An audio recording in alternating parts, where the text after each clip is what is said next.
Alhamdulillah wassalatu wassalamu ala Rasulillah wa ala alihi wa sahbihi wa mawalah wa la hawla wa la quwwata illa billahi wa ba'du. Baik, kita akan lanjutkan kajian kita, masih membahas tafsir dari surah Al-Qiyamah. Dia bertanya, kapankah hari kiamat itu terjadi? Apabila mata terbelalak karena ketakutan,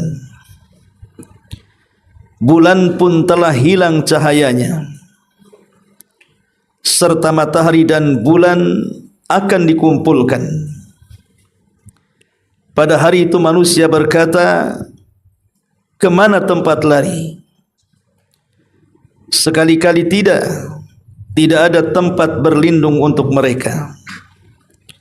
Hanya kepada Tuhanmu tempat kembali pada hari itu. Pada hari itu diberitakan kepada manusia apa yang telah dia kerjakan dan apa yang telah dia lalaikan.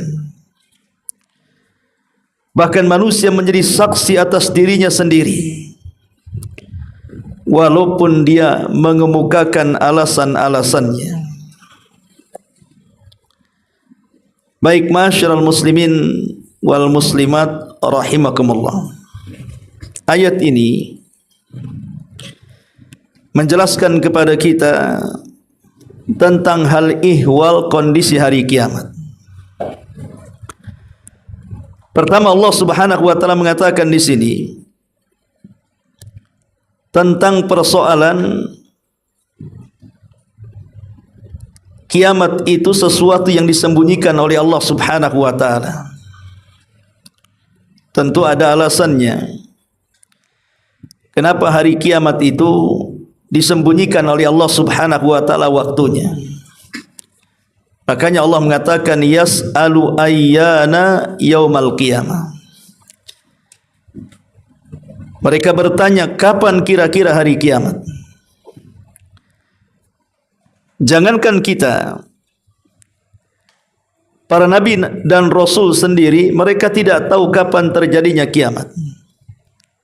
Padahal pertanyaan kapan kiamat ini setiap zaman dan setiap masa akan terulang dan ditanyakan kepada para nabinya. Artinya semua para nabi itu disebutkan dengan pertanyaan ini, kapan kiamat? Termasuk Nabi kita Muhammad sallallahu alaihi wasallam sendiri disibukkan dengan soalan ini. Sehingga ada Arab Badui datang menemui Nabi sallallahu alaihi wasallam bertanya 3 kali soal mata sa'ah, kapan kiamat? Tapi Rasul tidak suka menjawabnya dan selalu berpaling dari pertanyaan itu. Karena Nabi sallallahu alaihi wasallam kalau tahu pasti dijawab. Buktinya pertanyaan kiamat ini pun ditanyakan oleh malaikat Jibril untuk mengajarkan para sahabat ketika Nabi sallallahu alaihi wasallam mengumpulkan para sahabat dan sedang mengajar mereka. Tiba-tiba datang seorang yang sangat putih, pakaiannya sangat hitam, rambutnya, dan dia adalah jelmaan Jibril. Karena kalau memang dia orang jauh pasti ada bekas safarnya. Kalau dia orang dekat pasti ada orang kenal. Karena kebiasaan di zaman itu kalau ada orang asing pasti ada yang mengenalkannya. Tapi ini tidak ada yang mengenalkan satupun, artinya dia bukan orang dekat. Tapi juga bukan orang jauh, karena tidak ada bekas dari asar safarnya. Lah Jibril yang menjelma manusia ini bertanya banyak soalan. Bertanya soal Islam, Nabi menjawab karena Nabi tahu. Bertanya soal iman, Nabi pun menjawab karena Nabi tahu. Kemudian bertanya soal ihsan, juga Nabi menjawab karena Nabi paham. Tapi saat Nabi SAW ditanya oleh Jibril, kapan kiamat? Rasul terdiam. Bahkan Rasul kemudian membalik soalan itu dengan mengatakan, mal mas'ulu anha bi'a'lama minas sa'il. Tidaklah orang yang ditanya lebih paham dibandingkan orang yang bertanya.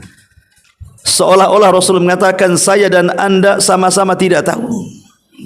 Jibril saja tidak tahu.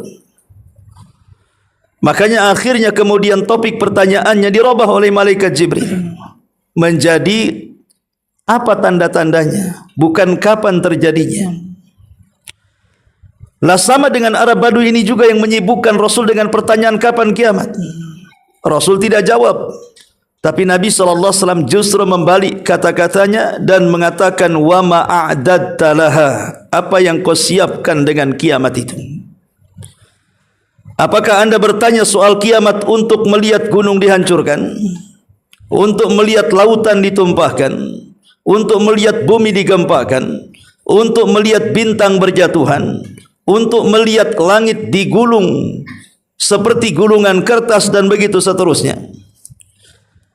Maka Nabi SAW hanya mengatakan, apa yang kau siapkan? Sehingga Arab Badui ini mengatakan, la syai'a ya Rasulullah, aku tidak memiliki persiapan apapun. Walakinni uhibbullaha war rasul, tapi aku hanya mencintai Allah dan Rasulnya. Maka Rasul mengatakan, anta ma'aman ahbabta, kalau begitu engkau bersama idolamu. Maka dari dua riwayat ini Nabi SAW tidak paham, bahkan tidak mengerti, bahkan tidak tahu kapan terjadinya kiamat. Makanya di sini Allah mengatakan, yas'alu ayyana yaumal qiyamah. Mereka bertanya, kira-kira kapan terjadinya kiamat? Ini namanya pertanyaan, kalau dalam bahasa Arab disebut istingkar, tidak perlu dijawab karena sudah paham jawabannya. Enggak perlu ditanya lagi karena tidak ada yang tahu. Makanya kalau seandainya ada orang yang suka memprediksi hari kiamat, seperti ada beberapa orang itu yang mencocok logikan beberapa tanda-tanda kiamat, kemudian sampai hampir memastikan manusia bahwa tanggal sekian bulan sekian akan terjadi kiamat, maka kita katakan dusta perkataannya. Kenapa? Karena berbicara soal tanda-tanda kiamat besar itu sama dengan bertanya soal kapan kiamat. Karena kalau tanda-tanda kiamat besar itu sudah muncul, itu tidak akan bisa dihentikan. Yang satu hilang, datang berikutnya. Yang berikutnya hilang, datang berikutnya. Dan datangnya berturut-turut sampai betul-betul kiamat dibangkitkan. Artinya bertanya soal tanda-tanda kiamat besar itu sama dengan bertanya kapan kiamat. Sehingga tidak boleh diprediksi dengan yakin. Cukup kita jelaskan kalau ada 10 tanda kiamat besar, terjadilah kiamat, selesai. Kenapa mesti menyibukkan diri kemudian meramal sesuatu yang sebenarnya perkara itu perkara gaib yang tidak ada yang tahu kecuali Allah Subhanahu wa taala.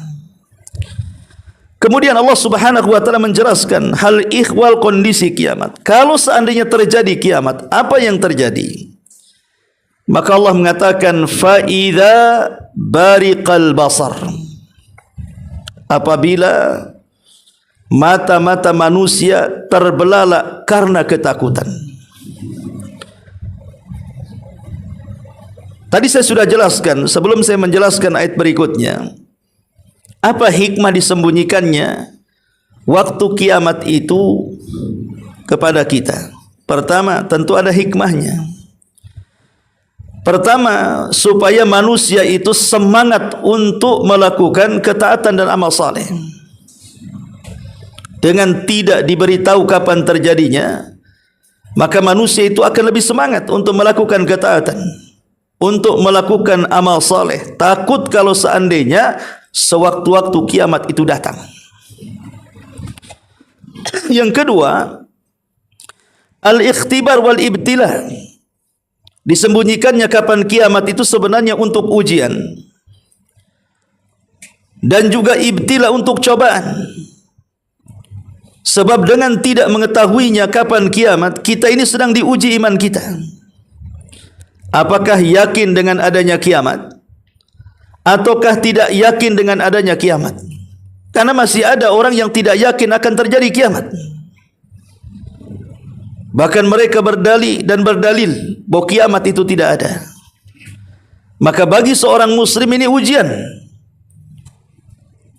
dan juga cobaan dari Allah Subhanahu wa taala supaya kita makin yakin bahwa kiamat itu akan terjadi dengan cukup meyakini apa yang ada dalam Quran dan meyakini apa yang disabdakan Nabi sallallahu alaihi wasallam. Maka seorang mukmin cukup mengatakan sami'na wa ata'na. Tidak usah pikir banyak-banyak.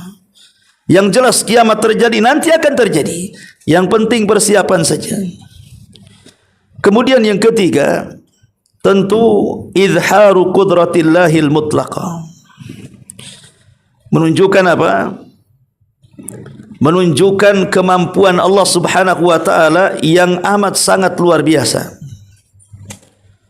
di mana tidak ada satu pun dari makhluknya mengetahui kapan kiamat. Tidak manusia, tidak para nabi, tidak para rasul, tidak dari kalangan jin, bahkan para malaikat yang dekat dengan Allah Subhanahu wa taala sekalipun tidak tahu kapan kiamat. Artinya hanya Allah yang tahu. Tidak ada yang bisa menyadap informasi Allah Subhanahu wa taala. Dan ini menunjukkan apa? Izhar, menampakkan kudratullah namanya. Kemampuan Allah Subhanahu wa taala secara mutlak. Kemudian yang keempat, adamul ightirari bil hayati dunya. Supaya manusia tidak tertipu dengan gemerlapnya kehidupan dunia. Jangankan cerita kiamat besar, kiamat-kiamat kecil seperti gempa, tsunami, banjir, angin, yang kita saksikanlah atau yang kita rasakan. Hanya banjir kecil saja tidak mendunia, itu kita bisa lihat bagaimana dalam waktu sesingkat-singkatnya bisa menghancurkan rumah-rumah megah, menghancurkan sawah dan ladang, memutuskan akses. Bahkan banyak yang meninggal. Lihat waktu tsunami, berapa ribu yang meninggal. Waktu gempa di Lombok, berapa ribu yang meninggal. Di Jogja, sekarang juga sudah di Sumatera. Lah itu baru kiamat kecil itu. Boleh jadi mungkin yang terdampak bencana itu bagi mereka udah kiamat besar dah kayak gitu tuh.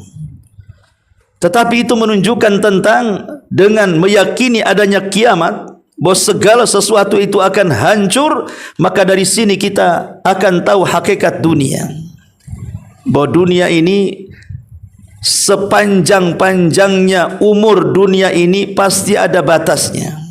Sama dengan umur manusia, sepanjang-panjangnya umur manusia itu pasti ada batas matinya. Siapa sekarang yang paling panjang umurnya? Enggak ada, kecuali meninggal. Lah inilah kenapa kemudian Allah Subhanahu wa taala tidak memberitahu kapan terjadinya kiamat. Baru setelah itu Allah Subhanahu wa taala menjelaskan peristiwanya.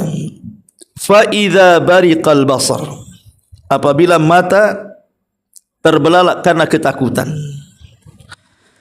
Sebagian para ulama mengatakan apa yang dimaksud terbelalak ketakutan ini? Ada 3 penafsiran para ulama. Maksudnya ketika mata-mata terbelalak ketakutan itu, yang pertama indal mauti, saat kematian. Manusia terbelalak dan dia sedang sangat ketakutan. Makanya lihat, setiap orang yang meninggal tidak ada yang memejamkan matanya. Semua orang yang meninggal itu melotot matanya. Makanya Nabi SAW mengatakan, idza qubidatir ruhu tabi'ahul basar. Apabila ruh dicabut, pandangan mengikutinya.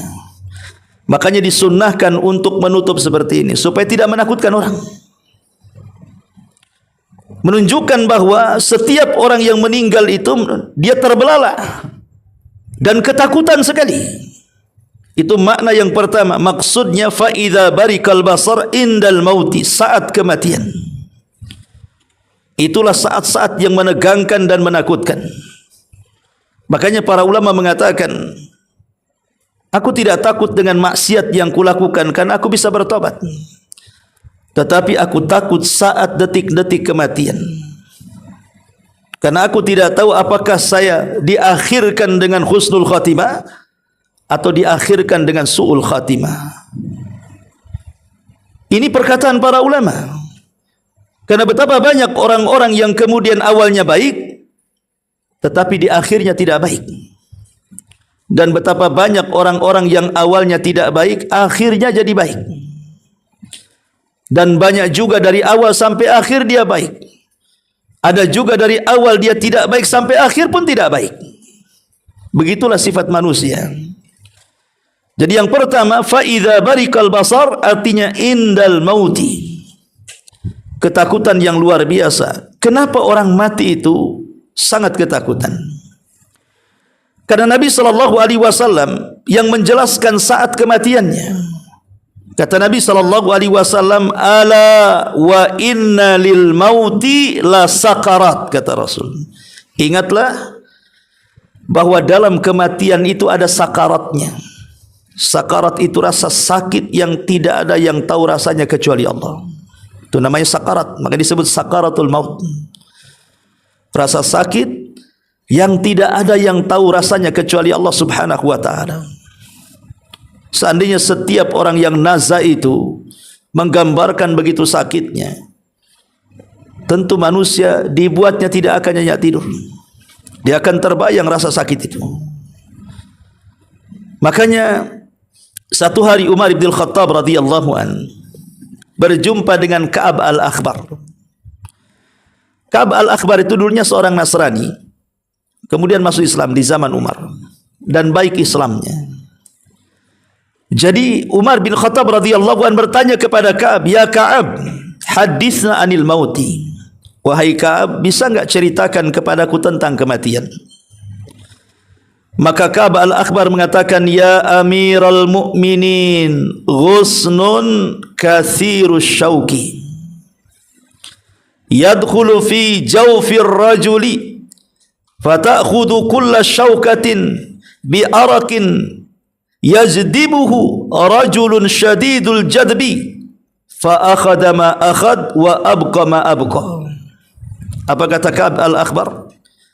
Dia mengatakan, wahai Amiral Mukminin, gambaran sakitnya kematian adalah bagaikan sebatang dahan yang banyak berduri tajam tersangkut di kerongkongan Anda, sehingga setiap duri menancap di setiap saraf Anda. Selanjutnya dahan yang ada di kerongkongan itu tiba-tiba ditarik dengan sekuat tenaga oleh orang yang memiliki kekuatan yang sangat dahsyat. Bayangkanlah wahai Amiral Mukminin, apa yang akan terjadi ketika kemudian duri-duri itu dicabut bersama dahan-dahannya, dan apa yang akan tersisa lagi pada hari itu. Lihat bagaimana Al-Ka'ab al-Akhbar menggambarkan kepada Amiral Mukminin. Ada sebatang pepohonan, isinya duri yang sangat tajam. Jadi umpamanya ada dahan 1 meter ini, isinya hanya duri semua. Dan duri ini kokoh, tidak bisa patah. Seolah-olah paku atau jarum yang menancap di duri itu tiba-tiba dimasukkan ke dalam tenggorokan sini. Kemudian setelah dimasukkan, dipermainkan. Setelah dipermainkan, kemudian dicabut paksa. Kata Ka'ab al-Akhbar, ya Amiral Mukminin, Anda bisa bayangkan sakitnya seperti apa? Ikhwatu fiddin, ini gambaran manusia. Ka'ab al-Akhbar tidak pernah merasakan mati ketika menggambarkan seperti ini. Tetapi yang jelas, sengeri apapun manusia menggambarkan kematian, tetap kematian itu lebih ngeri daripada gambaran kita. Beliau hanya mengkiaskan saja. Seperti itulah kematian. Bahkan Shaddad ibn Aus pernah berkata, "Al-mautu afdha haulin fid dunya wal akhirah 'alal mu'min. Wa huwa ashaddu min nashri bil bil manashir wa huwa ashaddu min nasrin bil manashir wa qardin bil maqarid wa ghaliyin fil quduri walau anna al mayyita nushira fa akhbara law anna al mayyita nushira fa akhbara ahla ad-dunya bil mauti man tafa'u bi aishin wala ladhau bi naumin. Apa kata Shaddad bin Aus? Beliau mengatakan kematian adalah pengalaman yang paling menakutkan bagi seorang mukmin. Afdhu haulin fid dunya wal akhirah 'alal mu'min. Kematian adalah pengalaman yang paling menakutkan bagi seorang mukmin, baik di dunia ataupun di akhirat. Kenapa? Karena kematian itu lebih menyakitkan dibandingkan gergaji yang menggergaji anda, ataupun potongan dengan gunting-gunting yang memotong anda, atau rebusan yang merebus anda di panci-panci atau periuk-periuk anda. Andai ada seseorang yang telah mati diizinkan untuk menceritakan tentang apa yang ia rasakan saat kematiannya, niscaya mereka tidak akan pernah bisa menikmati kehidupan dan juga tidak akan pernah nyenyak dalam tidurnya. Ini gambaran Shaddad Ibn Aus. Dia mengatakan wa huwa asyad man nusyira bil manashir wa qurida bil maqarid. Afwan, tadi saya salah baca ya. Wa huwa asyaddu man nusyira bil manashir wa qurida bil maqarid wa ghuliya fil qudur. Jadi kata Shaddad Ibn Aus, dia mengatakan kematian itu paling menakutkan bagi seorang mukmin di dunia dan akhirat. Kematian itu lebih menyakitkan dibandingkan anda digergaji dengan gergaji, atau anda dipotong dengan gunting, atau anda direbus di atas kuali. Coba bayangkan kalau ada orang digergaji di depan kita dan dia masih hidup sehat, gimana rasanya ya? Atau kita direbus di dalam panci yang sedang airnya itu sangat membara apinya dan airnya sangat panas sekali, enggak bisa kita bayangkan. Seperti orang yang kemudian terperangkap dalam kebakaran itu, kita tidak bisa bayangkan macam mana sakitnya dia menahan api itu. Makanya wajar kalau Shaddad Ibn Aus mengatakan, kalaulah ada orang mati hidup kemudian disuruh menggambarkan saat kematiannya, saya yakin mereka tidak akan tenang tidur, bahkan tidak akan tenang untuk hidup. Ini di antara kenapa kemudian Allah mengatakan fa idza barikal basar, artinya indal mauti. Pemahaman yang kedua, wa qila indal ba'thi, maksudnya saat mata terbelalak dan ketakutan itu saat mereka dibangkitkan. Saat mereka dibangkitkan, mata-mata mereka terbelalak. Bagaimana tidak terbelalak ikhwatu fiddin ketakutan, sementara manusia itu dibangkitkan sebagaimana kematiannya. Kalau dia mati bunuh diri karena minum racun, maka dibangkitkan seperti itu. Kalau dia bunuh diri karena gantung diri, maka saat dibangkitkan dia sedang gantung diri. Kalau saat kematiannya dia menusuk diri dengan belati atau dengan pisau, saat dibangkitkan juga seperti itu. Manusia itu akan dibangkitkan sebagaimana dia matinya. Sebagaimana orang mati akan dimatikan sebagaimana hidupnya. Kalau hidupnya baik, dimatikan husnul khatimah. Kalau hidupnya tidak baik, ya matinya sul khatimah. Maka kebangkitan juga sama. Makanya kenapa kemudian Nabi SAW pernah ditanya oleh Aisyah radhiyallahu anha, ya Rasulullah, kalau semua orang dibangkitkan telanjang, tidak ada satu helai baju di badan, berarti aurat kami akan dipandang orang. Bagaimana akhlak Aisyah radhiyallahu anha berfikir soal aurat pada hari kiamat? Padahal tidak ada manusia yang memakai sehelai baju saat dibangkitkan. Itulah akhlak malunya Ummul Mukminin radhiyallahu anha. Tapi Nabi SAW tidak menjawab soal bagaimana apakah orang akan memandang satu dengan yang lain dan melihat aurat satu dengan yang lain, Rasul hanya mengatakan, ya Aisyah, sesungguhnya hari itu lebih dahsyat dibandingkan hanya sekedar melihat aurat. Artinya apa? Boro-boro melihat aurat orang lain untuk mikirkan dirinya selamat saja tidak bisa dibayangkan. Macam mana dia akan melirik orang? Makanya wajar kalau Allah Subhanahu wa taala mengatakan yauma yafirrul mar'u min akhi wa ummihi wa abi wa sahibatihi wa bani likulli imri'in minhum yauma idzin sya'nun yughni. Pada hari itu manusia lari dari saudaranya, lari dari ibu bapaknya, lari dari anak dan istrinya, bahkan lari dari semua yang pernah dicintainya. Padahal di dunia orang berkumpul dengan keluarga atau orang yang dicintainya pasti senang. Antum cinta dengan istri antum dan sayang dengan istri antum, tidak mau pisah.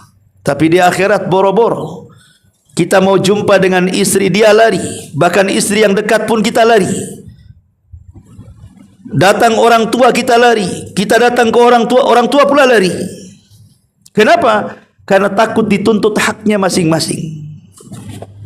Karena bagaimanapun yang menyelamatkan kita di akhirat itu cuma amalan dan pahala kita. Makanya orang-orang yang dibangkitkan itu mereka tidak mau pahalanya diambil. Makanya mereka tidak akan berjumpa dengan siapapun. Masing-masing menyelamatkan diri sendiri. Sebab kalau ketemu istrinya, istrinya akan mengatakan, dulu engkau tidak adil dengan aku. Mana pahalamu? Kata suaminya, dulu juga engkau tidak adil denganku. Mana pahalamu? Jadi masing-masing tidak mau ketemu tuh. Karena tahu masing-masing punya hak yang merugikan orang. Dan tuntutan di dunia kan sulit, hanya bisa di akhirat. Ya. Ini penafsiran yang kedua, indal ba'thi. Penafsiran yang ketiga, inda ru'yati jahannam. Maksudnya fa idza barikal basar, maksudnya adalah ketika melihat neraka jahannam. Dalam sebuah hadis Nabi SAW mengatakan, yu'ta bin nari jahannam yaumal qiyamah laha sab'una alfa zimamin ma'a kulli zimamin sab'una alfa malakin yajurrunaha. Apa kata Rasul? Akan didatangkan pada hari kiamat jahannam di hadapan manusia. Dan jahannam itu memiliki 70.000 tali kekang yang akan menggeretnya. Setiap tali kekang, kata Rasul, digeret oleh 70.000 malaikat. Anda bisa bayangkan, sebesar-besarnya kapal itu, untuk ditarik dari daratan ke lautan saja tidak perlu beribu-ribu tali. Ini 70.000 tali, 70.000 tambang, mungkin bahasa kitanya, tambang yang besar-besar. Dan yang menariknya malaikat, bukan manusia. Tenaga malaikat jauh lebih besar dibandingkan tenaga kita. Itu pun setiap tali butuh 70.000 malaikat, bayangkan.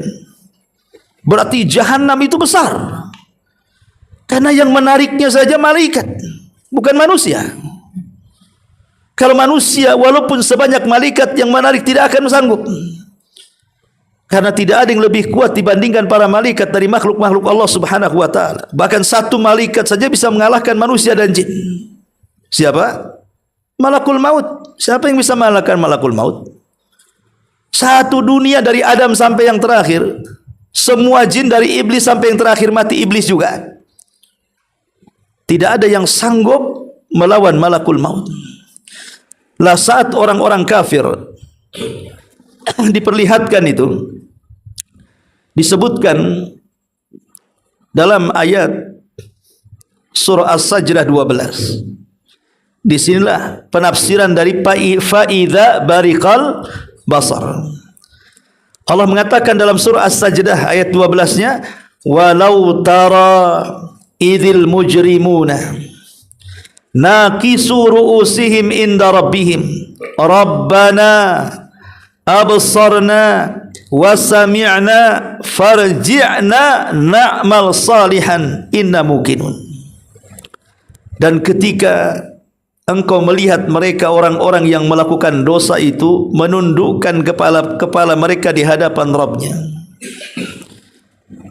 sebagian ahli tafsir mengatakan saat jahanam digeret, kemudian orang-orang kafir dihadapkan di neraka jahanam, ditampakkan tulah jahanamnya di situ. Disitulah mata-mata mereka terbelalak ketakutan. Fa idza bariqal basar. Mulailah dia orang-orang kafir mengatakan, Rabbana ya Rabb kami absarna, kami telah melihat neraka. Cukup sampai di sini? Tidak. Wasami'na, kami sudah mendengar gemuruhnya. Farji'na, ya Allah kembalikan kami. Saking ketakutannya, farji'na, ya Allah kembalikan kami. Maksudnya kembalikan ke mana? Ke dunia. Na'mal salihan, agar kami bisa beramal saleh. Inna mukinun, kami sungguh-sungguh sangat yakin jahanam itu ada. Karena orang-orang kafir saat di dunia, mereka enggak yakin dengan adanya jahanam. Dengan adanya neraka mereka enggak yakin. Alasannya tidak pernah melihat, tidak pernah mendengar, sehingga mereka tidak punya keyakinan. Tapi di akhirat betul-betul Allah buat mereka ainul yakin. Mata mereka dibuat yakin dengan melihat secara langsung, sehingga mereka hakul yakin. Jahanamnya sudah ada, mau apa lagi? Ya mereka hanya mengatakan absarna wa sami'na, kami sudah lihat, kami sudah dengar. Kalau sudah melihat dan dengar apa lagi? Disitulah mereka pun ketakutan dan mengatakan farji'na na'mal salihan. Ya Rabb, kembalikan aku ke dunia. Aku pasti beramal saleh. Kami sudah yakin neraka itu ada. Tapi apa gunanya penyesalan pada hari kiamat? Tidak ada gunanya sama sekali. Baik, ma'asyiral muslimin wal muslimat rahimakumullah. Fa idza barikal basar. Kemudian Allah mengatakan wa khasafal qamar. Dan ketika cahaya matahari lenyap. Kalimat wa khasafal qamar, kalimat khusuf, itu diambil dari kata khasfun. Khasfun ini kalau diarahkan ke langit artinya gerhana. Tapi kalau diarahkan ke bumi artinya gempa. Makanya ada istilah apa? Khusufus salat atau salat khusuf. Salat gerhana, ya. Atau kusuf. Ada khusuf, ada kusuf. Dibedakan bahasa Arabnya matahari dengan bulan. Tapi juga ada yang menyamakan ya kusuf, ya khusuf, ya khusuf, ya kusuf. Artinya kalau dikatakan khusuf berarti mencakup gerhana matahari atau bulan. Makanya di antara tanda-tanda kiamat besar Rasul mengatakan apa? Khasfun bil masyriq wa khasfun bil maghrib wa khasfun bi jaziratil arabi. Apa maknanya khasfun di sini? Ada yang mengatakan kalau diarahkan ke langit artinya apa? Gerhana. Berarti terjadi gerhana di 3 tempat, barat, timur dan jazirah Arab. Tapi kalau diarahkan ke bumi, khasfun itu artinya gempa. Makanya ketika Allah Subhanahu wa taala menceritakan tentang Qarun yang dimasukkan dan dipendamkan ke bumi dan seluruh hartanya, apa bahasa Quran? Wa khasafna bihi wa bidarihil ardha. Wa khasafna artinya kami tenggelamkan si Qarun ke dasar bumi dan seluruh kekayaannya. Berarti khusuf itu ada 2 makna. Bisa dimaknai gerhana, bisa dimaknai gempa. Dan dua-duanya tanda dari tanda-tanda peristiwa hari kiamat. Banyaknya gerhana artinya telah dekat kiamat. Kemudian banyaknya gempa juga sama, termasuk tanda-tanda kiamat. Karena nanti pada hari kiamat, gempa yang dirasakan manusia itu bukan di satu daerah, di daerah lain tidak gempa, atau di barat gempa, di timur tidak, di selatan gempa, di utara tidak. Gempa pada hari kiamat besar itu meliputi seluruh yang ada di bumi. Makanya bahasa Quran ketika Allah Subhanahu wa taala mengatakan idza zulzilatil ardu zilzalaha. Idza zulzilatil ardu zilzalaha. Kenapa Allah tidak mengatakan idza zulzilatil ardu zilzalan? Ya. Kenapa zilzalaha diidhafahkan kepada dhamir, yang dhamir ini kembali ke bumi? Ya. Sebab kalau Allah mengatakan idza zulzilatil ardu zilzalan, Apabila Allah membuat gempa di bumi sekali gempa, itulah yang terjadi sekarang. Lombok gempa di sini tidak, Jogja gempa di sini tidak. Tapi Allah ketika menyebutkan hari kiamat, zilzal gempanya itu disandarkan kepada bumi. Zilzalaha. Ya, artinya apa? Gempa yang meliputi seluruh bumi. Kalau sudah gempanya diidhofahkan kepada bumi, di mana tidak ada sejengkal tanah kecuali terjadi gempa, pertanyaannya, mau lari kemana? Mau menyelamatkan kemana? Makanya nanti selanjutnya, ainal mafar? Kemana tempat lari kalian? Kalau sudah terjadi seperti ini, enggak ada yang bisa selamat, ikhwan. Makanya di sini Allah Subhanahu wa taala mengatakan wa khasafal qamar. Khasaf itu artinya, tapi yang dimaksud qamar di sini karena diidhafahkan kepada qamar, berarti maksudnya di sini khasaf di sini artinya terjadi gerhana. Jadi gerhana itu salah satu tanda dari tanda-tanda kiamat. Gunanya untuk apa? Untuk menakut-nakuti hambanya. Makanya setelah saya amati beberapa gerhana yang terjadi itu, ikhwan. Pamannya ini ada gerhana nih, beberapa tahun ini saya amati ya. Kalau sekarang terjadi gerhana, nanti beberapa bulan setelahnya mesti ada bencana. Saya juga heran. Ya, beberapa ini pengamatan saya sendiri ya. Nanti terjadi gerhana nih, nanti entah sebulan 2 bulan setelahnya, nanti tiba-tiba di sana ada banjir, di sini ada gempa. Itu saya amati beberapa tahun seperti itu. Setelah kemudian saya sambung-sambungkan dengan ayat ini, ya wajar saja, karena Allah mengirimkan gerhana itu, salah satu fungsinya adalah wa manursilu bil ayati illa takhwifa. Tidaklah kami mengutus tanda-tanda kuasa Allah itu, salah satunya gerhana, kecuali dalam rangka menakut-nakuti hambanya. Kenapa ditakut-takuti? Supaya tobat, supaya orang yang ditakuti sadar, supaya yang ditakuti itu tobat kepada Allah Azza wa Jalla. Tapi kenyataannya setiap ada gerhana, malah kemudian gerhana pula malah dijadikan selfie, dijadikan tempat-tempat wisata, dibuatkan alat untuk meneropong. Malah di situ kemudian mereka hura-hura. Allah sedang menakut-nakuti kita, kok kita enggak takut? Ini gimana ceritanya? Ya. Allah kan sedang nakut-nakuti kita. Artinya, lihat bagaimana ketika terjadi gerhana matahari di zaman Rasul. Total Madinah gelap. Rasul sampai menggigil, lari ke masjid. Saking ketakutannya, lupa selendangnya Nabi itu. Langsung ke masjid menyuruh para sahabatnya untuk meneriakkan as-salatul jami'ah. Maksudnya supaya manusia kumpul. Baru kemudian Nabi SAW salat gerhana. Setelah itu apa yang dianjurkan Rasul?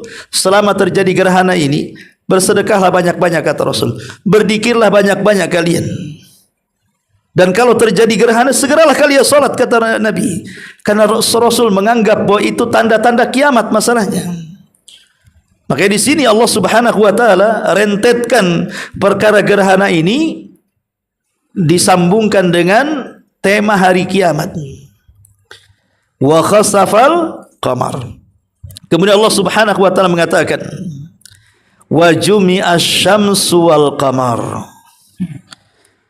Wa jumi'asy syamsu wal qamar, ketika matahari dan bulan disatukan. Sekarang matahari dan bulan itu mustahil untuk disatukan, ikhwan. Kenapa? Karena setiap matahari tenggelam, bulan pula muncul. Setiap bulan tenggelam, matahari pula muncul. Kapan ketemunya? Enggak akan ketemu. Matahari dan bulan itu enggak akan ketemu. Bagaimanapun caranya enggak akan ketemu. Tapi nanti pada hari kiamat bukan hanya ketemu, tapi dileburkan matahari dan bulan jadi satu. Itulah makna wa jumi'asy syamsu wal qamar. Lalu apa arti dileburkan itu? Ada yang mengatakan maksudnya wa jumi'asy syamsu dileburkan itu zihabun nur. Cahaya keduanya dilenyapkan. Bayangkan bintang gemintang yang begitu banyak di alam angkasa sana. Entah berapa jumlah bintang itu, tapi tidak bisa menerangi bumi kan? Padahal bintang itu kalau kita hitung, enggak ada manusia yang bisa menghitungnya. Pertanyaannya, apakah bumi menjadi terang gara-gara bintang? Enggak. Ya. Yang bisa menerangi bumi itu cuma dua. Kalau tidak matahari, bulan. Cuma itu saja. Ketika dua-duanya digelapkan, berarti alam semesta ini gelap. Itu makna maksudnya, nanti pada hari kiamat matahari dan bulan itu akan dilebur dan dihilangkan cahayanya. Ini penafsiran yang pertama. Penafsiran yang kedua, maksudnya wajumi asyamsu wal qamar, maksudnya matahari akan diterbitkan dari arah barat. Matahari akan diterbitkan dari arah barat. Dan itu tanda dari tanda-tanda kiamat besar. Kapan itu terjadi?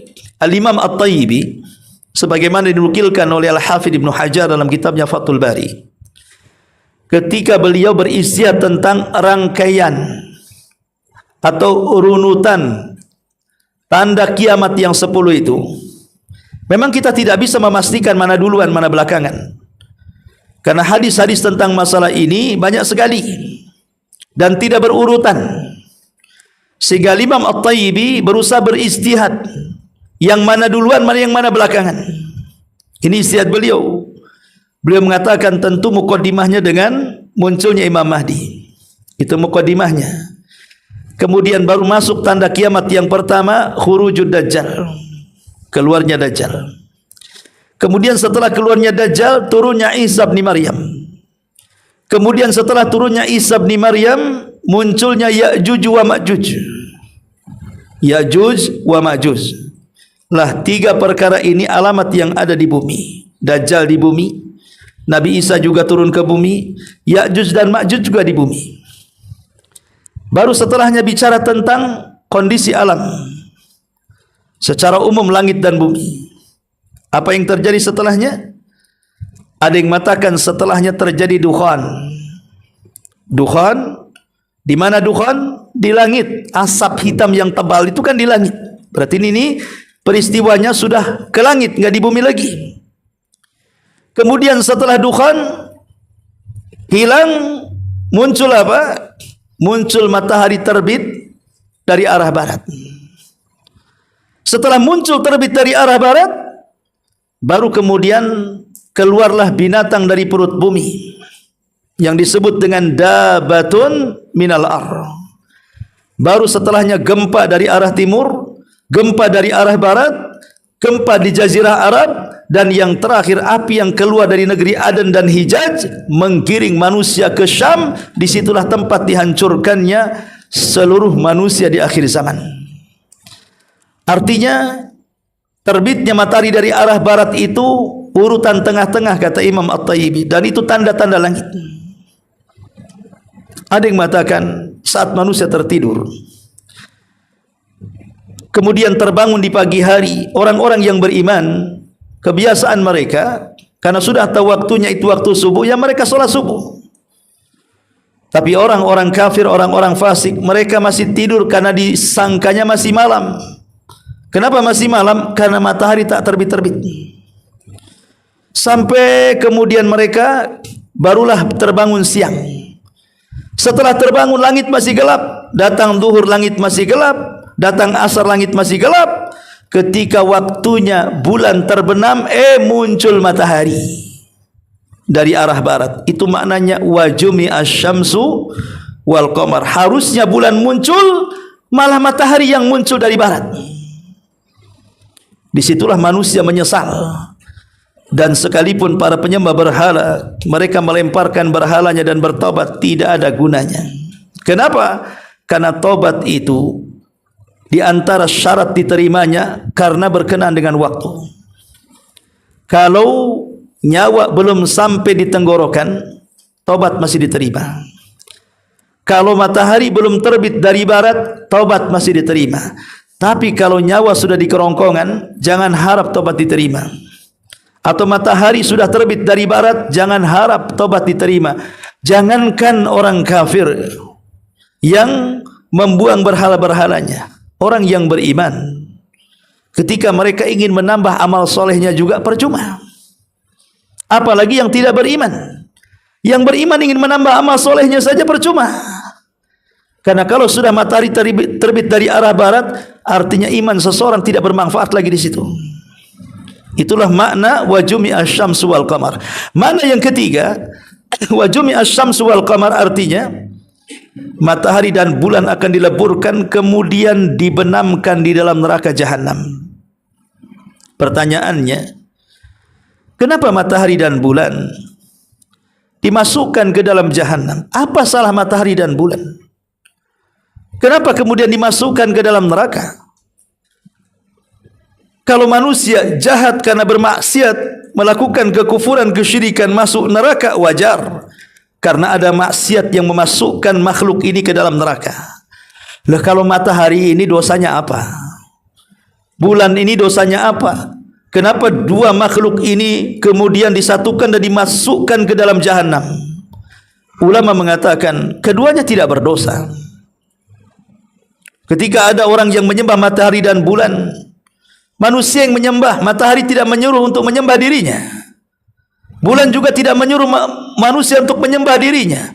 Bahkan Allah juga telah mengatakan la tasjudu lisyamsi wala lil qamar.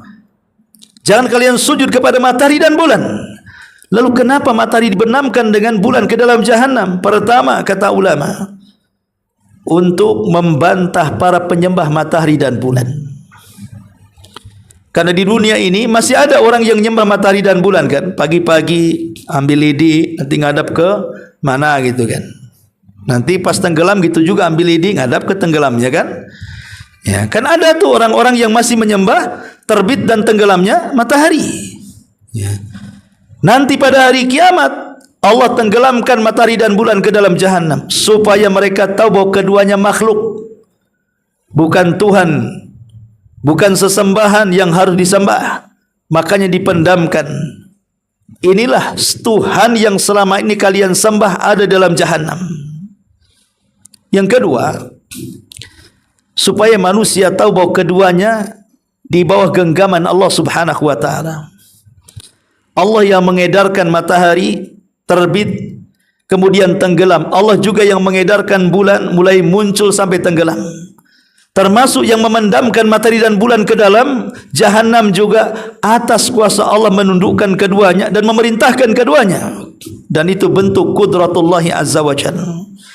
Allah hendak menampakkan azamahnya, kemuliaannya, kudrahnya, kemampuannya, kemahakuasaannya, kemahaserbabisanya.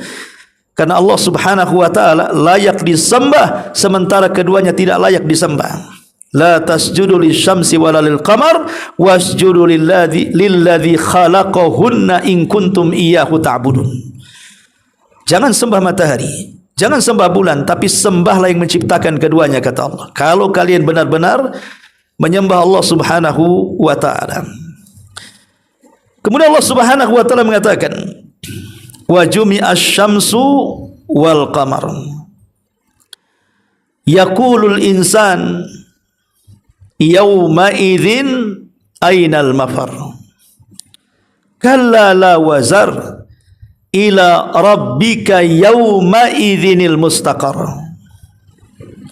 Pada hari itu manusia berkata, kemana lagi tempat lari kita?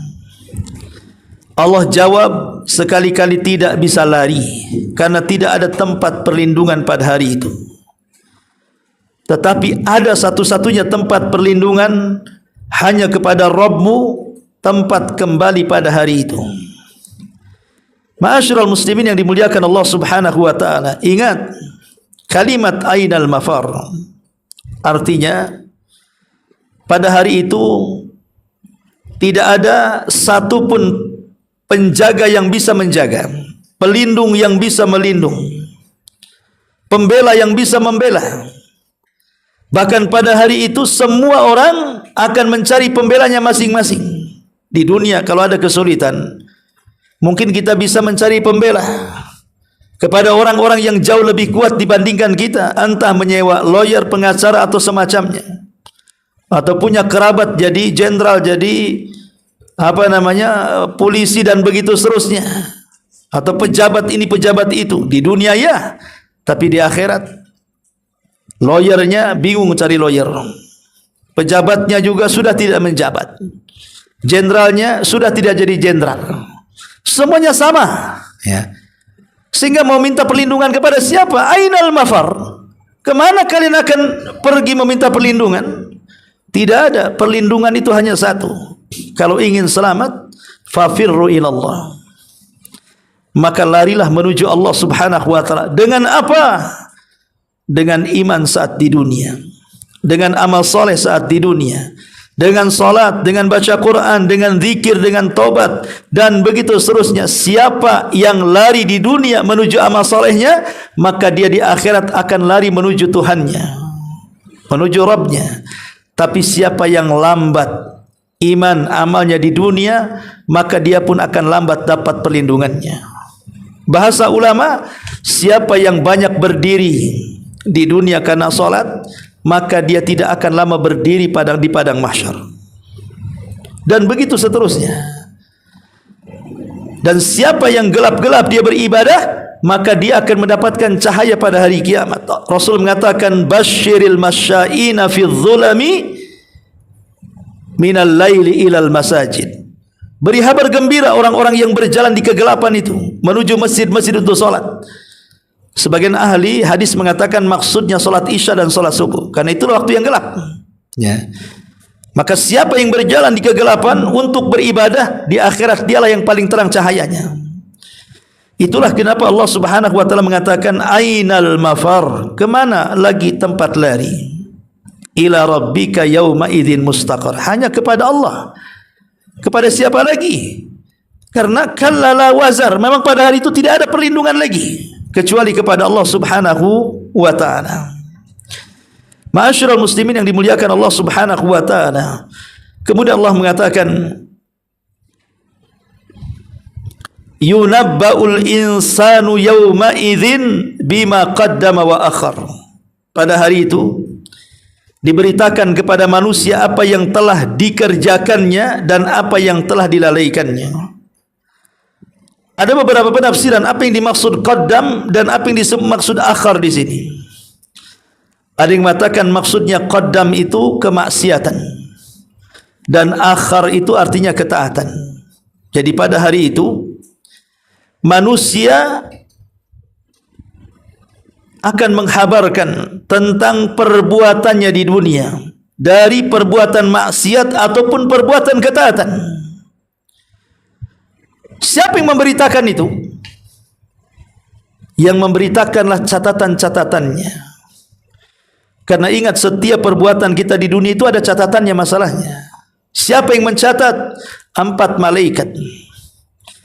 2 disebut dengan Raqib dan Atid, mencatat semua yang kita katakan.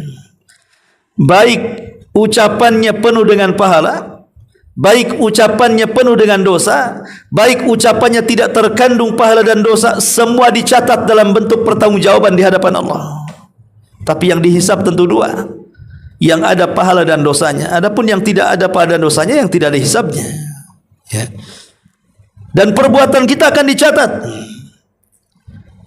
Kemudian yang kedua disebut namanya malaikat hafazah, yang disebut dengan kiramin bararah, malaikat yang mencatat di malam dan di siang hari. Kemudian dinaikkan amalannya ke langit setiap subuh dan fajar, setiap subuh dan asar. Itulah 4 malaikat yang mencatat kita setiap hari, ya. Ada malaikat malam mencatat amalan kita di malam hari, ada malaikat siang mencatat kita di siang hari, dan berjumpanya di 2 salat, asar dan subuh. Apabila datang subuh, malaikat malam naik melaporkan catatannya.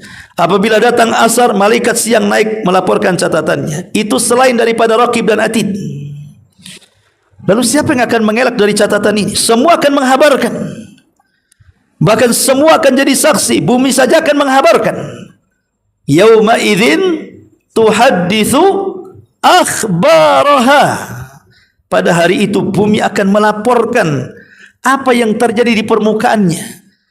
Dia akan datang kepada, ya Allah, kata bumi itu, dulu si Anu di tempat ini dia maksiat, dulu si Anu di tempat ini dia maksiat. Loh, bumi melaporkan seperti itu. Makanya Allah mengatakan yunabba'ul insanu yauma idzin bima qaddama wa akhar. Pada hari itu diberitakan kepada manusia apa yang telah dikerjakannya, maksudnya dari kemaksiatannya, wa akhar dari ketaatannya. Semua akan dilaporkan. Ada juga yang mengatakan maksudnya yunabba bi awwali amalihi wa akhirih. Maksudnya dihabarkan dari permulaan dia beramal dari akil balik sampai akhir sebelum wafatnya, semua akan dilaporkannya. Ada juga yang mengatakan maksudnya qaddama wa akhar, artinya bi jami'i amalihi al-hasani was-sayyi fi awwali waqtihi wa akhirih, wa yunabba bi khairin bi khabarin la yunkiruhu. Maksudnya seluruh amalan baik, seluruh amalan buruk dari awal sampai akhir semua akan dihabarkan dan tidak bisa diingkari. Tidak bisa diingkari sama sekali. Kenapa? Karena nanti kata ulama di antara kekhususan hisab Bapak, semua memori manusia akan diletakkan di otaknya. Mulai dari akil balik sampai dia wafat, dia ingat per detiknya ngapain dia. Detiknya, menitnya, jamnya, harinya, tanggalnya, bulannya, tahunnya, semua ingat. Ya. Kenapa dikembalikan memorinya? Untuk mencocokkan dengan catatannya, supaya dia tidak berkilah lagi. Kalau di dunia, apakah minggu kemarin kita menampar orang, ngejek orang, gibah orang, mungkin dah lupa kita. Sampai ke ngutang pun kita lupa waktu ditagih. Kapan ya aku ngutang katanya? Itu di dunia. Tapi di akhirat enggak, semua memori dikembalikan. Itulah yang ngerinya pada hari kiamat. Makanya Allah mengatakan yunabba'ul insanu yauma idzin bima qaddama wa akhar. Kemudian Allah Subhanahu wa taala akhiri ayatnya, balil insanu ala nafsihi basirah walau alqa ma'adzira. Bahkan manusia menjadi saksi atas dirinya sendiri walaupun dia mengemukakan segudang alasan. Apa maknanya di sini? Maknanya manusia akan menjadi saksi bagi dirinya sendiri. Kulit akan jadi saksi. Kemudian juga tangan, kaki akan menjadi saksi. Makanya Allah mengatakan yauma nakhtimu ala afwahihim wa tukallimuna aydihim wa tashhadu arjuluhum. Hari ketika mulut terkunci, tangan pula bicara, kaki pula jadi saksi. Bahkan ketika Allah menceritakan tentang kulit yang bersaksi, setelah bersaksi di hadapan Allah, badannya marahi kulitnya dan mengatakan lima syahidtum alaina. Kenapa kau jadi saksi untuk badanmu sendiri? Apa kata kulit? Antaqanallah, kata Allah. Allah yang membuat aku bicara. Jadi kalau seandainya kulit kita bersaksi, tangan kita bersaksi, kaki kita bersaksi, semua anggota badan kita bersaksi, lalu mau lolos gimana orang dari pengadilan Allah Subhanahu wa taala kalau seperti ini? Makanya Allah mengatakan balil insanu ala nafsihi basirah. Bahkan manusia menjadi saksi atas dirinya sendiri. Walau alqa ma'adzira, walaupun dia mengemukakan banyak alasan, enggak ada gunanya. Kamu mencuri, kata mulut enggak, kata kulit ya nyuri. Mana coba? Ya. Mulut mengatakan kau dusta, enggak, tangan pula mengatakan iya dia dusta. Nah, gimana hamba mengumumkan alasan gimana lagi? Enggak ada alasan yang diterima di hadapan Allah. Saking banyaknya saksi, bumi jadi saksi, malaikat jadi saksi, tangan jadi saksi, semua jadi saksi. Seandainya Allah yang jadi saksi sudah cukup sebenarnya. Tapi kenapa Allah libatkan banyak saksi sedemikian rupa? Supaya menguatkan apa yang terjadi dengan kita saat di dunia. Supaya orang tidak bisa memukakan uzur lagi di situ. Karena semuanya sudah jelas. Makanya Allah mengatakan walau alqa ma'adzira. Tetapi ada beberapa uzur manusia yang diterima. Siapa mereka? Yang uzur-uzurnya diterima. Pertama, orang yang dizalimi. Dia akan datang kepada Allah. Ya Allah, dulu orang ini mencuri harta saya. Memang saya banyak dosa, tapi dia menzalimi saya. Saya ingin pahala solatnya, saya ingin pahala zakatnya, saya ingin pahala hajinya, saya ingin pahala solat zikirnya, baca Qur'annya. Dia didengar oleh Allah uzurnya. Ini yang pertama, orang yang didengar uzurnya adalah orang-orang yang dizalimi. Ya. Orang-orang yang saat di dunia dia tidak sempat mengambil hak kepada orang yang berbuat zalim, maka di akhirat uzurnya diterima oleh Allah Subhanahu wa taala. Orang-orang yang dibunuh datang menghadap Allah dan mengatakan, ya Rabb, apa salah saya dibunuh? Sal hadza lima qatalani. Tanya orang ini, kenapa dia bunuh saya? Ya. Maka orang-orang yang menjadi target pembunuhan dan dia tidak salah, karena ada orang yang dibunuh masuk neraka juga kan? Orang Islam perang dengan orang kafir di pertempuran yang syar'i, terbunuhlah orang kafir ini. Maka orang ini nggak ada alasan. Ya Allah, tanya orang ini kenapa dia bunuh. Kata orang yang bunuh, ya saya bunuh dia karena dia kafir. Dia bisa membela kan? Didengarkan pembelaannya, uzurnya itu. Justru dia diselamatkan masuk surga, si kafir ini masuk neraka. Jadi ada orang-orang yang didengar uzurnya. Ya. Termasuk juga orang-orang yang diambil uzurnya adalah mereka orang-orang yang ketika di dunia banyak melakukan amal soleh yang banyak lipatan pahalanya. Karena ada amal-amal itu kan pahalanya yang tahu hanya Allah saja lipatannya berapa. Kan satu amalan itu terkadang 10 kali lipat sampai 700 kali lipat. Tapi ada amalan yang lipatannya tidak terkira, hanya Allah Subhanahu wa taala yang tahu. Maka mereka bisa meminta kepada Allah Subhanahu wa taala uzur-uzur mereka, sehingga dengan uzur-uzur itulah maka Allah akan mendengarkannya. Ma'asyiral muslimin yang dimuliakan Allah Subhanahu wa taala, atau juga amalan-amalan yang bisa diterima uzurnya di dunia dan akhirat itu, seperti orang yang mencegah kezaliman. Akhirnya ada orang yang bertengkar, kita cegah, rupanya enggak sadar kita membunuh, seperti yang dilakukan Nabi Musa kan, mencegat orang kelahi malah membunuh, tapi kan dia sedang membela dan dia tidak sengaja membunuh, maka dia bisa meminta uzur bahwa saya tidak sengaja membunuhnya. Ya. Ataupun salahu dzatil bayin, mencegah orang yang sedang bertengkar. Ada orang bertengkar tetangga-tetangga, akhirnya kita masuk mendamaikan, malah keduanya ngeroyok kita. Keduanya nyalahkan kita, padahal niat kita baik kan, dan kita sudah atur strategisnya itu. Secara hitung-hitungan, insya Allah 60% saya bisa mendamaikan. Tapi takdirnya beda, rupanya tidak mendamaikan, malah menambah keributan umpamanya kan. Maka nanti kalau seandainya dituntut di hadapan Allah, dia bisa membela diri, meminta uzur, karena dulu saya mendamaikan orang itu, bukan saya hendak menzalimi mereka. Ya. Itu juga orang-orang yang kelak uzurnya diterima oleh Allah Subhanahu wa taala. Baik, inilah di antara ayat terakhir kajian di malam ini, dan insyaallah kita lanjutkan ayat berikutnya surah Al-Qiyamah di lain kesempatan. Baik, sampai di sini.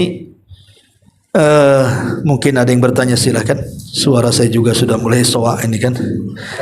Iya, silakan. Tadi ketika matahari terbit dari barat, ketika itu masih ada waktu sholat, siang, ya ada, tapi kan percuma saja. Dan tidak seterusnya, hanya 3 hari saja dalam riwayat. Matahari terbit dari barat itu hanya 3 hari saja. Setelah lewat 3 hari, normal lagi. Lah setelah kemudian 3 hari mereka menyesal, tobat, pokoknya kenapa saya enggak sholat, kenapa, pokoknya semua menyesal.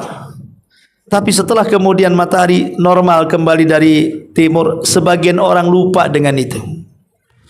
Mulailah mereka kufur, mereka jahat dan begitu seterusnya, sehingga akhirnya ketika sudah mendekati kiamat, Allah kirim angin, di mana angin inilah yang menghampas di ketiak orang-orang yang masih memiliki iman walaupun sebiji darah di dadanya, dan mencabut nyawanya, sehingga tidak ada lagi orang yang beriman di permukaan bumi.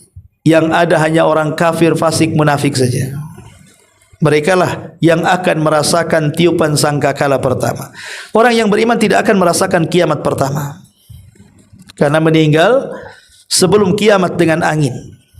Yang akan merasakan tiupan sangkakala pertama itu hanya orang kafir saja. Tapi tiupan yang kedua semua merasakannya. Karena itu kebangkitan masalahnya. Semua dibangkitkan, mukmin kafir dibangkitkan. Kecil besar dewasa laki perempuan, hitam putih semua dibangkitkan. Bahkan binatang-binatang semua dibangkitkan. Kalau ada dinosaurus dibangkitkan juga. Ya, semua dibangkitkan. Karena binatang juga akan dihisab. Boleh jadi saat kita terbangun di samping kita rupanya gajah. Ya, kita tidak tahu, namanya dibangkitkan, dilempar dari perut bumi ke permukaan. Wa alqat ma fiha wa takhallat, kami lemparkan sehingga kosong isi bumi karena dilempar ke permukaan jasad manusia, jasad binatang. Wa akhrajatil ardu asqalaha, dan kami keluarkan beban-beban berat yang ada di bumi dilempar ke permukaan. Sehingga kalau seandainya bumi tidak dirubah oleh Allah seperti sekarang bentuknya bulat seperti bola atau lonjong seperti telur, tidak akan cukup. Itulah kenapa di antara hikmah kematian, kalau tidak ada orang mati sejak Adam sampai yang terakhir, sampai sekarang ini, Adam masih hidup, kaum Ad masih hidup, kaum Samud masih hidup, kaum Madian semua masih. Kira-kira antum tinggal di mana? Enggak mungkin antum tiba di Batam Center. Mungkin antum nyelempit-nyelempit di mana kan gitu. Makanya dengan meninggalnya mereka adalah kesempatan generasi berikutnya yang memakmurkan bumi. Ketika generasi berikutnya meninggal, ada lagi yang memakmurkan bumi. Makanya bumi akan senantiasa terisi dan tidak akan pernah penuh. Akan cukup terus. Tapi kita bisa bayangkan kalau bumi yang kita pijak ini menampung dari orang yang pertama hidup sampai yang terakhir mati, binatang yang pertama hidup sampai yang terakhir mati, cukupkah bumi ini? Enggak akan cukup. Ya. Makanya Allah mengatakan, yauma tubaddalul ardu ghairal ardi. Hari di mana bumi kami ganti dengan bumi yang baru. Apakah bentuknya bulat lagi, lonjong lagi seperti telur? Tidak. Allah mengatakan wal ardu muddat. Wal ardu muddat, dan bumi dihamparkan. Maksudnya dihamparkan, kata ulama tafsir, tidak ada yang meninggi, tidak ada yang merendah, tidak ada gunung, tidak ada bukit, tidak ada lembah, rata semuanya. Sebenarnya mengatakan warna bumi seperti tepung putih, seolah-olah belum pernah ada orang yang melakukan dosa di situ. Itulah karena rata dia, tidak ada yang tinggi, tidak ada yang merendah, tidak ada gunung, tidak ada bukit, tidak ada lembah. Makanya cukup. Kalau di bumi sekarang kan ada lautannya, bahkan lautan lebih luas dibandingkan daratan. Ada gunungnya, ada sungainya yang tidak layak ditempati orang kan sekarang ini. Coba kalau bumi diratakan, maka akan lebih banyak lagi penampungnya. Makanya untuk menampung manusia dari awal sampai akhir, Allah ganti bumi yang kita pijak dengan bumi yang lainnya. Walaupun sebagian ahli tafsir mengatakan, apakah bumi ini hanya diganti bentuknya? Bumi ya tetap bumi yang kita pijak, yang diganti oleh Allah, ataukah bumi ini dihilangkan, digantikan bumi yang lainnya? Ini terjadi khilaf para ulama. Ada yang mengatakan bumi padang mahsyar ya bumi yang kita pijak ini, cuman bentuknya dirubah, dihamparkan, tidak dibulatkan. Ada yang mengatakan tidak, bumi ini sudah dihancurkan sehingga Allah ganti dengan bumi yang baru berdasarkan zahir Quran. Ya ini wallahu alam, ini kan penafsiran para ulama. Adapun mana yang kuat wallahu alam. Ke perkara-perkara gaib lebih baik tawakuf. Kita hanya menjelaskan penafsiran para ulama. Wallahu alam. Baik sampai di sini. Subhanaka bihamdika asyhadu an la ilaha illa anta astaghfiruka wa atubu ilaik. Allahu ta'ala alam. Sebentar ada pertanyaan dari YouTube. Assalamualaikum Ustaz, saya ingin bertanya apakah di akhirat aib kita yang tahu seluruh penduduk dunia atau kita sendiri? Ya, aib itu ada dua. Ada aib yang diperlihatkan kepada manusia. ada aib yang ditutup oleh Allah Subhanahu wa taala sehingga tidak terlihat dalam pandangan manusia. Aib seperti apa? Tergantung hisabnya. Kalau hisabnya mudah, maka dia akan ditutup aibnya. Tapi kalau hisabnya sulit, maka akan dibongkar aibnya. Makanya ada amalan-amalan di dunia itu yang bisa menutup aib kita. Salah satunya ketika di dunia kita menutup aib orang, di akhirat Allah tutup aib kita. Jadi ada amalan-amalan yang atau orang yang tidak pernah membongkar aib sendiri, maka Allah juga akan menutup aib kita. Atau tidak membongkar aib orang, sama Allah juga akan menutup aib kita. Man satara musliman satarahullahu yaumal qiyamah. Siapa yang menutup aibnya seorang muslim, maka Allah Subhanahu wa taala akan tutup aibnya pada hari kiamat. Karena begini ikhwan, kalau kita bawa catatan, ya, tidak semua catatan kita ini baik. Walaupun dia di dunia orang paling baik lah. Anggaplah para sahabat, mereka orang baik. Sebaik-baiknya para sahabat pasti ada salahnya kan? Nah, mungkin tidak ada salahnya.